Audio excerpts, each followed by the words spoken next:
Very special good evening my dear friends. तो चलिए आज हम लोग बिहार पैरामेडिकल 2022 के लिए मोस्ट बीवीआई और मोस्ट इंपोर्टेंट क्वेश्चंस को करने वाले हैं, है ना।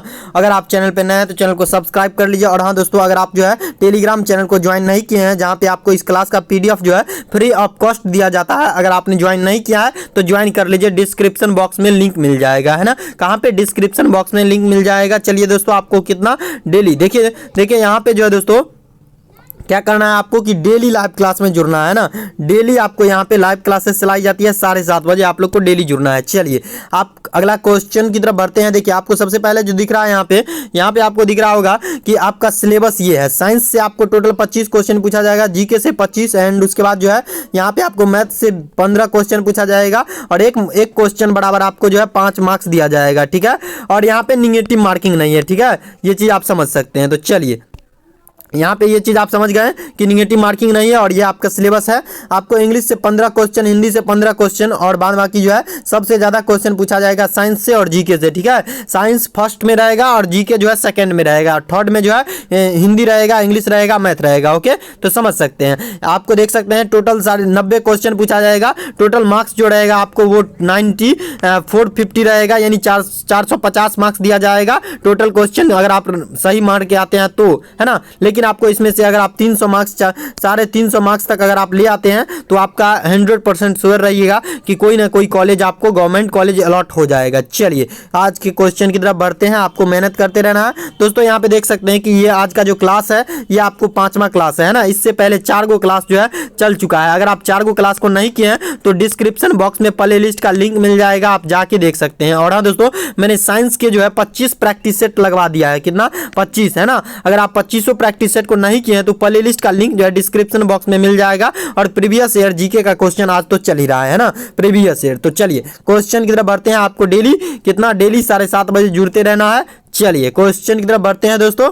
चलिए खुल रहा है आपके स्क्रीन पे ये क्वेश्चन और ये आपको कह रहा है, क्वेश्चन क्या कह रहा है देखिएगा। कह रहा है क्वेश्चन निम्नलिखित में से वह व्यक्ति है जिन्हें भारत का राष्ट्रपति बनने से पहले भारत रत्न का अवार्ड मिला था। बताइए तो ऐसे कौन से व्यक्ति है जिन्हें जो है भारत के राष्ट्रपति बनने से पहले जो है भारत रत्न का अवार्ड दिया गया था, है ना। तो बताइएगा। डॉक्टर जाकिर हुसैन है, ए में कह रहा है डॉक्टर जाकिर हुसैन, बी में कह रहा है डॉक्टर राजेंद्र प्रसाद, सी में कह रहा है डॉक्टर एस राधाकृष्णन पल्ली, है ना, और बी में कह रहा है बीबी गिरी। तो बताइए तो ऐसे कौन से व्यक्ति थे जिन्होंने जो है भारत का राष्ट्रपति बनने से पहले जो है उनको भारत रत्न अवार्ड से नवाजा गया था, है ना। तो बताइएगा आप लोग। तो इसका राइट आंसर जो भी लोग कर रहे हैं S Radhakrishnan, doctor Sarvepalli S Radhakrishnan, है ना। इसका फुल नाम जो है डॉक्टर सर्वपल्ली राधाकृष्णन है ना। तो इसका जो आंसर हो जाएगा राइट वो हो जाएगा आपको कौन सा आंसर, यानी कि सी नंबर ऑप्शन। जो भी लोग टिक कर रहे हैं उन सभी का बिल्कुल राइट है ना, यानी कि डॉक्टर एस राधाकृष्णन को जो है राष्ट्रपति बनने से पहले भारत रत्न अवार्ड से नवाजा गया था, ठीक है। चलिए अगला क्वेश्चन की तरफ बढ़ते हैं। चलिए आ चुका है ये आपके स्क्रीन पे क्वेश्चन और ये आपको कह रहा है वित्तीय आपात जो है वित्तीय आपात स्थिति घोषित की जा सकती है ना। अनुच्छेद 360 के द्वारा, अनुच्छेद 361 के द्वारा, अनुच्छेद 370 के द्वारा और अनुच्छेद 371 के द्वारा। बताइए तो आपात स्थिति यानी कि आपातकाल, यानी कि बहुत मतलब इमरजेंसी जो होता है, इमरजेंसी कंडीशन होता है ना, वो घोषित किया जाता है कौन से अनुच्छेद के द्वारा, है ना। तो ये आपको पूछ रहा है। तो ये जो अनुच्छेद है दोस्तों, ये आपको कौन सा अनुच्छेद हो गया? तो ये आपको जो अनुच्छेद है दोस्तों, ये आपको 360 है। कितना? 360 अनुच्छेद के द्वारा जो है वित्तीय आपात स्थिति जो है घोषित किया जाता है, ठीक है। तो यानी कि ए नंबर ऑप्शन इन सब जो भी लोग टिक कर रहे हैं उन सभी का बिल्कुल राइट है ना। तो चलिए अगला क्वेश्चन की तरफ बढ़ते हैं। आपको डेली 7:30 बजे जुड़ते रहना है और क्लास का पीडीएफ आपको चाहिए, ये सभी क्वेश्चन का पीडीएफ आपको चाहिए तो टेलीग्राम पे ज्वाइन कर लीजिए, ठीक है। डिस्क्रिप्शन बॉक्स में लिंक दे दिया गया है, डिस्क्रिप्शन इस तरीके से होगा, ठीक है। टिक कीजिएगा, आपको खुल जाएगा। चलिए बढ़ते हैं। चलिए अगला क्वेश्चन आपके स्क्रीन पे कह रहा है निम्नलिखित में से अधिक जलन किससे होता है? बताइए तो अधिक जलन किससे पैदा होता है निम्नलिखित में से? उबलता हुआ पानी से, गर्म पानी से, है ना, और उसके बाद भाप से और पिघलती हुई प्लावी बर्फ से, है ना। तो सबसे ज्यादा जलन कौन देता है आदमी को, है ना? जलन कौन पैदा करता है सबसे ज्यादा? बताइएगा तो आप लोग, है ना। तो सबसे ज्यादा जलन कौन पैदा करता है? ए में कह रहा है आपको उबलता हुआ पानी, बी में कह रहा है गर्म पानी, सी में कह रहा है क्या कह रहा है? सी में भाप कह रहा है ना। और उसके बाद कह रहा है बी में, डी में कह रहा है पिघलती हुई प्लावी बर्फ, है ना। तो इसका राइट आंसर दीजिएगा आप लोग। तो इसका राइट आंसर जो भी लोग कह रहे हैं, भाप जो है सबसे ज्यादा जलन पैदा करता है। कौन? भाप जो है, गर्म पानी मतलब गर्म चढ़ा दीजिए गर्म होने के लिए, और उसका जो भाप निकलता होगा उसमें मतलब कि मुंह लगा लीजिए ना, इतना जलन पैदा करेगा ना। भाप से जो पकेगा ना वो बहुत जलन पैदा करेगा, है ना। जो आग से मतलब जितना जलन पैदा नहीं होगा, उससे ज्यादा जो है भाप से अगर आपको पक जाए तो आपको जो है ज्यादा जलन पैदा होगी शरीर में, ठीक है। तो चलिए याद रखिएगा आप लोग, जो भी लोग कह रहे हैं सी नंबर हो जाएगा, उन सभी का बिल्कुल राइट है। चलिए अगला क्वेश्चन की तरफ बढ़ते हैं हम लोग, चलिए, है ना। तो चलिए अगला क्वेश्चन खुलने ही वाला है आपके स्क्रीन पे, लीजिए खुल चुका है। कह रहा है, ये आपको क्या कह रहा है देखिएगा, कह रहा है पौधे के किस भाग से हल्दी प्राप्त होता है, बताइएगा। पौधे के किस भाग से हम लोग जो हल्दी पाउडर खाते हैं, घर में धनिया पाउडर खाते हैं, हल्दी पाउडर की बात कर रहे हैं, धनिया की नहीं, है ना। तो कह रहा है पौधे के किस भाग से जो हल्दी प्राप्त होता है, बताइएगा। मूल से होता है, तने से होता है, उसके बाद सी में कह रहा है फल से होता है, डी में कह रहा है पुष्प से होता है। बताइए तो किससे होता है ना। पौधे के किस भाग से जो है हल्दी प्राप्त होता है, बताइएगा आप लोग, है ना। तो चलिए यहाँ पे जो भी लोग कह रहे हैं कि सर मूल से प्राप्त होता है ना, मूल से प्राप्त होता है, यानी कि ए नंबर बिल्कुल राइट है आप सभी का। जो भी लोग ए नंबर टिक कर रहे हैं उन सभी का बिल्कुल राइट है ना। ए नंबर बिल्कुल राइट है दोस्तों। क्लास का पीडीएफ आपको टेलीग्राम पे प्रोवाइड करवा दिया जाएगा, है ना। ए नंबर ऑप्शन जो भी लोग टिक कर रहे हैं, है ना, जो भी लोग ए नंबर ऑप्शन टिक कर रहे हैं उन सभी का बिल्कुल राइट है। चलिए अगला क्वेश्चन की तरफ बढ़ते हैं, चलिए बढ़ते हैं दोस्तों अगला क्वेश्चन की तरफ, है ना। और अगला क्वेश्चन आ चुका है, 27 जून है, क्या है 27 जून जो है क्या है? विश्व दिवस मनाया जाता है। 27 जून को क्या होता है बताइएगा आप लोग। विश्व एड्स दिवस मनाया जाता है, एक्वायर्ड एमिनो डिफिशियंसी सिंड्रोम दिवस मनाया जाता है। सी में कह रहा है विश्व पर्यावरण दिवस मनाया जाता है, बी में कह रहा है विश्व मधुमेह दिवस मनाया जाता है, और डी में कह रहा है विश्व जनसंख्या दिवस मनाया जाता है। बताइए तो इसका राइट आंसर। तो इसका राइट आंसर जो भी लोग कह रहे हैं, यह 27 जून जो मनाया जाता है दोस्तों, 27 जून को क्या होता है, तो ये आपको क्या होता है दोस्तों, 27 जून को जो होता है वो आपको क्या होता है, विश्व मधुमेह दिवस मनाया जाता है 27 जून को, ठीक है। यानी कि बी नंबर ऑप्शन जो भी लोग टिक कर रहे हैं उन सभी का बिल्कुल राइट है ना। चलिए अगला क्वेश्चन की तरफ बढ़ते हैं। चलिए अगला क्वेश्चन आ चुका है आपके स्क्रीन पे, और ये आपको कह रहा है, ये आपको क्या कह रहा है देखिएगा, आकाश में नीला रंग, क्या नीला रंग प्रकट होने के साथ संबंधित प्रकाश की परिघटना है, बताइएगा। व्यतिकरण है, परावर्तन है, अपवर्तन है, परिकिरणन है। बताइए तो आकाश में नीला रंग प्रकट होने के साथ संबंधित प्रकाश की परिघटना क्या है, बताइएगा। व्यतिकरण घटना है, परावर्तन घटना है, अपवर्तन घटना है, परिकिरणन घटना है ना। तो बताइएगा आप लोग। तो इसका राइट आंसर जो भी लोग कह रहे हैं परिकिरणन हो जाएगा, उन सभी का बिल्कुल राइट है ना। परिकिरणन जो भी लोग टिक कर रहे हैं उन सभी का बिल्कुल राइट है दोस्तों। चलिए बढ़ते हैं अगला क्वेश्चन की तरफ। तो चलिए यहाँ पे जो भी लोग परिकिरणन को टिक किए हैं उन सभी का बिल्कुल राइट है, यानी कि डी नंबर ऑप्शन जो भी लोग टिक कर रहे हैं उन सभी का बिल्कुल राइट है दोस्तों। आप सभी को 5 नंबर मिल चुका है। याद रखिएगा एक क्वेश्चन बराबर आपको 5 मार्क्स दिया जाएगा, है ना। एक क्वेश्चन बराबर 5 मार्क्स, इसलिए आपको जो है टोटल 90 क्वेश्चंस को रंग के आना है। चाहे आप सही बनाइए चाहे गलती बनाइए, आपको रंग के आना है, ठीक है। और 12th का जितना भी नोट्स है आपके पास सभी नोट्स को पढ़ते जाइए, है ना। तो चलिए अगला क्वेश्चन की तरफ बढ़ते हैं, और अगला क्वेश्चन आ चुका है, और ये आपको कह रहा है दिलवाड़ा, क्या कह रहा है, दिलवाड़ा का जैन मंदिर जो है निम्न में से कहाँ स्थित है, बताइएगा। दिलवाड़ा जगह का नाम थोड़ा अजीब है ना।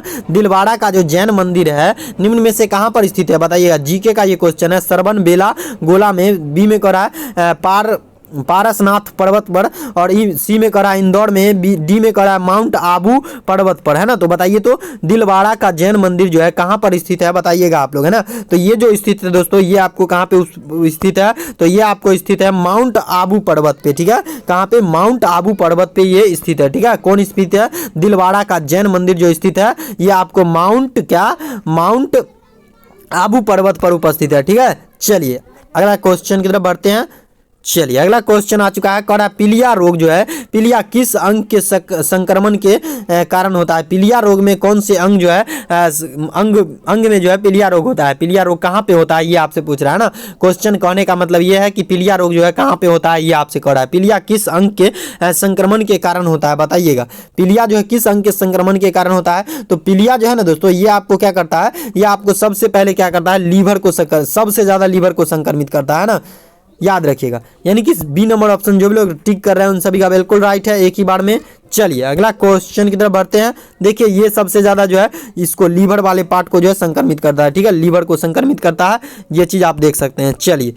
चलिए ये जो है लीवर है ना, ये ये लीवर जो है पीलिया रोग को ज़्यादा, लीवर को ज़्यादा संक्रमित करता है। बाकी स्किन जो है आपको पीला हो जाएगा, आँख पीला हो जाएगा, है ना। आपको पीलिया रोग अगर हो जाता है तो आपको डॉक्टर द्वारा सलाह दिया जाता है कि आप ज़्यादा जो है ठंडे चीज़ों का सेवन कीजिए, जैसे कि खीरा हो गया, मूली हो गया, ये सभी चीज़ों का सेवन कीजिए, गन्ने का जूस पीजिए, है ना। तो ये सभी चीज़ जो है डॉक्टर के द्वारा सुझाव दिया जाता है, ये चीज़ आप समझ सकते हैं। और सबसे ज़्यादा किसको संक्रमित करता है, तो ये आपको लीवर को संक्रमित करता है, याद रखिएगा।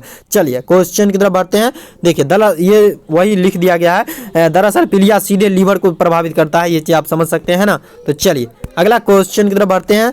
चलिए यहाँ पे आ चुका है, ये आपको कह रहा है जाकिर हुसैन किस वाद्य यंत्र से संबंधित है, बताइएगा। सितार से, तबला से, गिटार से, है ना, और डी में कह रहा है बीना से। तो बताइए तो जाकिर हुसैन जो है किस वाद्य यंत्र से संबंधित है, बताइएगा आप लोग, है ना। तो इसका राइट आंसर जो लोग कह रहे हैं कि तबला से संबंधित है ना। जाकिर हुसैन जो है तबला बजाने में माहिर इंसान थे, है ना। किसी आदमी का तबला नहीं, तबला जो होता है बजाने वाला, उसमें माहिर इंसान थे, है ना।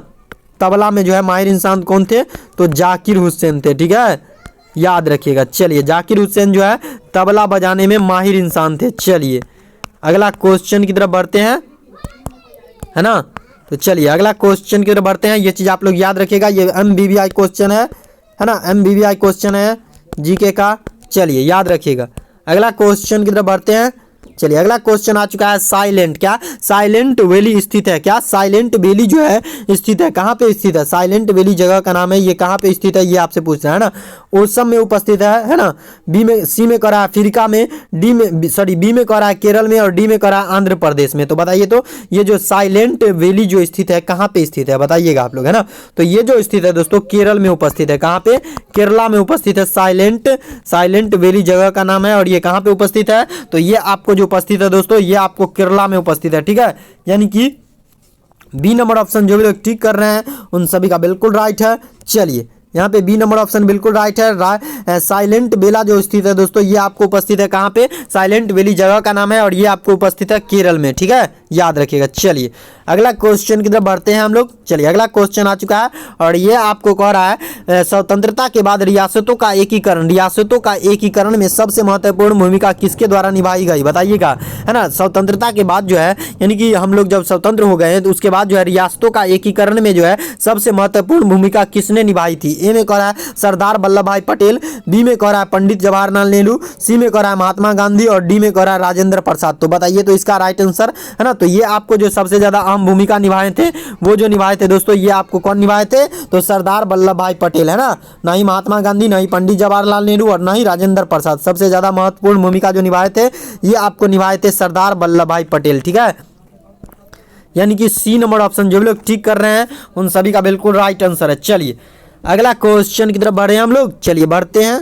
चलिए अगला क्वेश्चन आ चुका है, और ये आपको कह रहा है हर्षवर्धन की राजधानी कहाँ थी, बताइएगा। नालंदा में, प्रयाग में, कन्नौज में, धानेश्वर में, बताइएगा। हर्षवर्धन की राजधानी जो थी वो कहाँ स्थित थी, है ना। नालंदा में, प्रयाग में, है ना, कन्नौज में और धानेश्वर में, बताइएगा आप लोग, है ना। तो इसका राइट आंसर जो भी लोग कह रहे हैं कन्नौज में नहीं स्थित था दोस्तों, ये कहाँ स्थित था, हर्षवर्धन का जो राजधानी था वो आपको कन्नौज था, ठीक है, कन्नौज में स्थित था। और ऐसे भी पूछ दे कि हर्षवर्धन की राजधानी कहाँ थी, तो आपको जवाब देना है क्या, कन्नौज देना है, ठीक है। चलिए अगला क्वेश्चन की तरफ बढ़े हम लोग। चलिए एक बार जवाब दीजिएगा, हाँ बढ़े। चलिए बढ़ते हैं दोस्तों आप लोगों के लिए अगला क्वेश्चन की तरफ हम लोग। चलिए बढ़ते हैं दोस्तों, चलिए बढ़ते हैं। चलिए इसको कट करते हैं, बढ़ते हैं। चलिए अगला आ चुका है अगला क्वेश्चन, और ये आपको कह रहा है, ये आपको क्या कह रहा है, देखिएगा दोस्तों, ये आपको कह रहा है 1922 ईस्वी में महात्मा गांधी ने असहयोग आंदोलन क्यों वापस लिया था। महात्मा गांधी के द्वारा जो असहयोग आंदोलन चलाया गया था 1922 ईस्वी में, जो वापस क्यों लिया गया, ये आपसे पूछ रहा है। ए में क्या कारण था वापस लेने का, असहयोग आंदोलन जो चला उसका कारण क्या था, वापस लिया गया, क्यों वापस लिया गया, है ना, उसका कारण आपसे पूछ रहा है। अंग्रेजी सरकार के दबाव में आकर भारतीय लोगों द्वारा असहयोग न मिलने के कारण, और सी में करा चौड़ी चौड़ा में हिंसात्मक घटना के कारण। यहाँ पे जो चौड़ी चौड़ा घटना हुआ था ना, इसमें हजारों नहीं लाखों लोग मारे गए थे, ठीक है। और डी में करा उपयुक्त में से सभी, है ना। तो इसका राइट आंसर दीजिएगा। तो बताइए इसका चौड़ी चौड़ा हत्याकांड होगा क्या, बताइए तो इसका राइट आंसर। तो जो भी लोग कह रहे हैं कि चौड़ी चौड़ा हत्याकांड के कारण जो है असहयोग आंदोलन जो है वापस ले लिया गया था, ठीक है, और ये जो महात्मा गांधी के द्वारा चलाया गया था, ये चीज याद रखिएगा। चलिए तो चौड़ी चौड़ा जो हत्याकांड हुआ ना दोस्तों, उसमें काफी लोग मारे गए, और जिसकी वजह से जो है असहयोग आंदोलन जो है महात्मा गांधी जी को वापस लेना पड़ा, ठीक है, और 1922 ईस्वी में वापस लिया गया, ठीक है, याद रखिएगा। चलिए अगला क्वेश्चन की तरफ बढ़ते हैं। जीके का मस्ट वीवीआई क्वेश्चन है ये दोस्तों। चलिए अगला क्वेश्चन आ चुका है। राज्य मानवाधिकार आयोग का अध्यक्ष होता है, कौन होता है? सेवानिवृत्त सिविल सेवक होता है, राष्ट्रपति द्वारा मनोनीत होता है, उच्च न्यायालय का सेवानिवृत्त मुख्य न्यायाधीश होता है, डी में कह रहा है राज्यपाल द्वारा मनोनीत होता है। बताइए तो राज्य मानवाधिकार आयोग का अध्यक्ष कौन होता है, बताइएगा। तो ये जो होता है दोस्तों अध्यक्ष यार तो आपको याद ही होना चाहिए, है ना। तो देखिए ये जो होता है दोस्तों आपको अध्यक्ष जो होता है ये आपको कौन होते हैं, तो ये आपको जो होता है उच्च न्यायालय का जो सेवानिवृत्त मुख्य न्यायाधीश जो होता है वही होते हैं। कौन होते हैं? उच्च न्यायालय का जो है दोस्तों ये आपको कौन होते हैं? राज्य का मानवाधिकार आयोग का अध्यक्ष जो होता है उच्च न्यायालय का सेवानिवृत्त मुख्य न्यायाधीश होता है। ठीक है, यानी कि सी नंबर ऑप्शन याद रखिएगा। चलिए अगला क्वेश्चन की तरफ बढ़े हम लोग। चलिए बढ़ते हैं। तो सी नंबर जो भी लोग टिक कर रहे हैं उन सभी का बिल्कुल राइट है। चलिए अगला क्वेश्चन की तरफ बढ़ते हैं। चलिए आ चुका है और ये आपके स्क्रीन पे कह रहा है, क्या कह रहा है? निम्नलिखित में से कौन संबंधित संविधान सभा की व्यापार समिति के व्यवस्थापन के पहले अध्यक्ष थे। बताइए तो के पहले अध्यक्ष थे। व्यवस्थापन यानी व्यवस्था से पहले जो अध्यक्ष थे कौन थे, बताइएगा। यानी कह रहा है संविधान सभा की जब गठन हुआ उससे पहले जो व्यापार समिति के व्यवस्था जो हुआ उसके अध्यक्ष कौन थे, है ना। ए में कह रहा है जवाहरलाल नेहरू, बी में कह रहा है सच्चिदानंद सिन्हा, सी में कह रहा है कन्हैयालाल मानिक लाल मुंशी और डी में कह रहा है हरेंद्र कुमार मुखर्जी। बताइए तो अध्यक्ष कौन थे, बताइएगा आप लोग, है ना। तो इसका राइट आंसर जो भी लोग कह रहे हैं कि सर हो जाएगा कन्यालाल, नाम थोड़ा अजीब है ना, कन्यालाल मानिक लाल मुंशी। कौन थे? मुंशी जी थे। ठीक है, याद रखिएगा आप लोग। चलिए यानी कि सी नंबर जो भी लोग टिक कर रहे हैं उन सभी का बिल्कुल राइट है। कन्यालाल मानिक लाल मुंशी थे। ठीक है, अध्यक्ष थे। ठीक है, याद रखिएगा। चलिए अगला क्वेश्चन खुलने ही वाला है, खुल चुका है। चलिए इसका जवाब दीजिएगा। पर्यावरण संरक्षण अधिनियम कब पारित किया गया, बताइएगा। 1972, 1975 में, 1986 में, 1982 में, 1992 में। बताइएगा पर्यावरण संरक्षण अधिनियम जो है कब पारित किया गया? पर्यावरण संरक्षण एक्ट जो पारित किया गया वो कब पारित किया गया, बताइएगा आप लोग, है ना।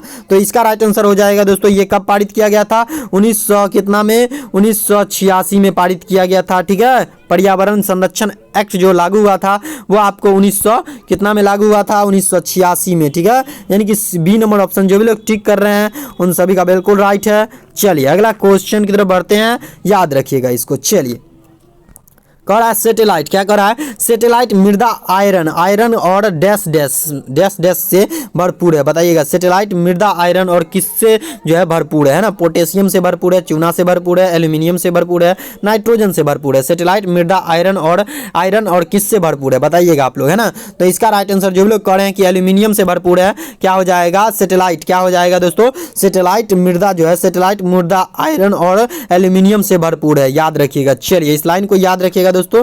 चलिए अगला क्वेश्चन की तरफ बढ़ते हैं।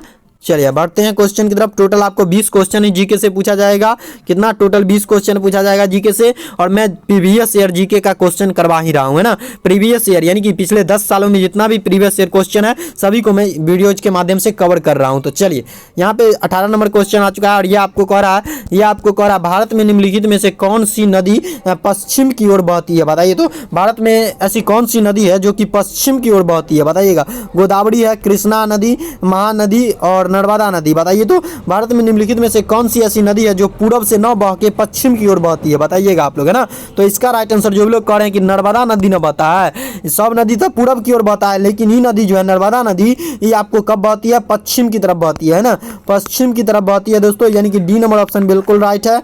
चलिए अगला क्वेश्चन की तरफ बढ़ते हैं और अगला क्वेश्चन आ चुका है दोस्तों और ये आपको कह रहा है कोयला किस चट्टान में पाया जाता है? बताइएगा। परिवर्तित चट्टान में, परतदार चट्टान में, अजैव चट्टान में, अग्नेय चट्टान में। बताइए तो आप लोग, है ना। तो इसका राइट आंसर दीजिएगा। कोयला किस चट्टान में पाया जाता है? तो कोयला जो पाया जाता है दोस्तों ये आपको पाया जाता है परतदार चट्टान में। ठीक है, यानी कि बी नंबर ऑप्शन जो भी लोग टिक कर रहे हैं जो भी लोग बी नंबर ऑप्शन टिक कर रहे हैं दोस्तों उन सभी का बिल्कुल राइट है ना। तो यहाँ पे जो भी लोग बी नंबर ऑप्शन टिक कर रहे हैं, जो भी लोग कह रहे हैं कि सर बी नंबर हो जाएगा, उन सभी का बिल्कुल राइट है। चलिए बी नंबर ऑप्शन के लिए आप सभी को 5 नंबर मिल चुका है। चलिए दोस्तों सबसे लास्ट क्वेश्चन की तरफ बढ़ते हैं। चलिए सबसे लास्ट क्वेश्चन आ चुका है और ये आप इसका जवाब आपको देके जाना है नागार्जुन। क्या नागार्जुन सागर बांध किस नदी पर बनाया गया है बताइएगा। कृष्णा नदी आंध्र प्रदेश, गोदावरी नदी महाराष्ट्र का, कृष्णा नदी कर्नाटका, गोदावरी नदी गुजरात। बताइए तो नागार्जुन सागर बांध किस नदी पे बनाया गया है बताइएगा आप लोग, है ना। तो इसका राइट आंसर देके जाना है। तो जो भी लोग यहाँ पे दिखा रहे हैं कि आंध्र प्रदेश में जो कृष्णा नदी है ना उसी पे बनाया गया है, ठीक है। नागार्जुन सागर बांध जो बनाया गया है वो आपको कहाँ पे बनाया गया है दोस्तों, ये आपको बनाया गया है कृष्णा नदी आंध्र प्रदेश में, ठीक है। याद रखिएगा। आज के लिए इतना ही रखते हैं दोस्तों, मिलते हैं कल के क्लास में। अगर आप चैनल पे नए होंगे तो चैनल को सब्सक्राइब कर लीजिएगा और वीडियोज को लाइक कर दीजिएगा और अपने दोस्तों के साथ इस जानकारी को शेयर जरूर कीजिएगा कि यहाँ पे डेली लाइव क्लासेस चलाई जाती है। और हाँ दोस्तों, चैनल पे नए होंगे तो चैनल को सब्सक्राइब कर लीजिएगा। आगे भी आपको पैरामेडिकल से रिलेटेड ऐसी क्लासेस और वीडियोज मिलती रहेंगी दोस्तों। चलिए आज के इस क्लास को यहीं पे एंड करते हैं। Thanks for watching.